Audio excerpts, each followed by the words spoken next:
আয়োজনের হিসাব হচ্ছে 30 টাকার বুট 30 টাকার বুট হইলো তারপরে একটু দূরে যায় কো দেখা যাবে না দূরে যায় কো হ্যাঁ কো তারপরে 30 টাকার ভাজা 30 টাকার ভাজা পেঁয়াজ 30 টাকা পেঁয়াজ 30 টাকা কখলাইটা 30 টাকা দিয়ে কি করবি তারপর আর কি খাবো শসা বেগুনি ইফতারিতে আরো কিছু লাগে বেগুনি ধর 50 টাকা নিব আচ্ছা 50 টাকা তারপরে শসা নেব শসা 20 টাকা শসা 20 টাকা নিলে হয় শসা 20 টাকা আচ্ছা 1 কেজি শসা দিবি কিরা শসা ঠিক আছে লে তারপর আর কি লাগবে আর খেজুর লওয়া লাগবে ওই 20 30 টাকা নিলেই হবে আচ্ছা 25 টাকা আচ্ছা 20 আর 30 এর মাঝে মাঝে 25 হ্যাঁ কাঁচা মরিচ ধর 5 টাকার কাঁচা মরিচ পেঁয়াজ এগুলো কত দিয়ে ধরবো তেল মুট মিলে কত দিয়ে ধরবো 50 টাকা মুট মিলে দাম দিছি এই পেঁয়াজ দিছু 30 টাকার বুট দিছি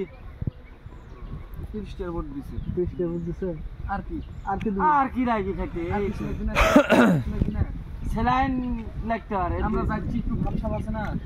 এই গুড় লাগবি শরবত করার জন্য না হাফ লিটার ধরে জন প্রতি হাফ লিটার পানি খাবি জন প্রতি পানির হিসাব করে আমরা সেলাইনের হিসাব করব এক্সট্রা করে মানে 3 আচ্ছা সাইড দিয়ে সেলাইন 4 ডেসিলিন 20 30 টাকা 24 টাকা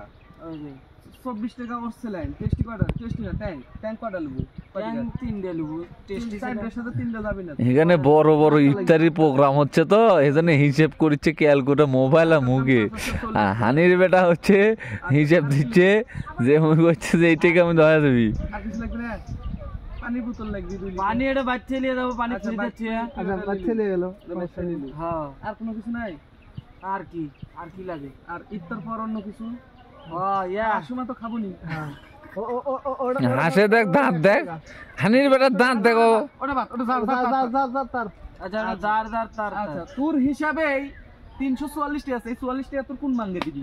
দেখেন 344 মুই কাছে 150 টাকার মধ্যে হয়ে যাবে হিসাবে যাওয়া গেছে 344 টাকা চলবি কি আমি কই শসার মুড়ি আর না মুড়িও চলবে না মুড়ি আর লাগবে না আপনাদের মুড়ি তো মুড়ি বেশি নিব না আমরা তো লিব হয়তো পেঁয়াজি বেগুনি বেশি এক প্লেট মুড়ি দে এ তোরে আমি আনতে কই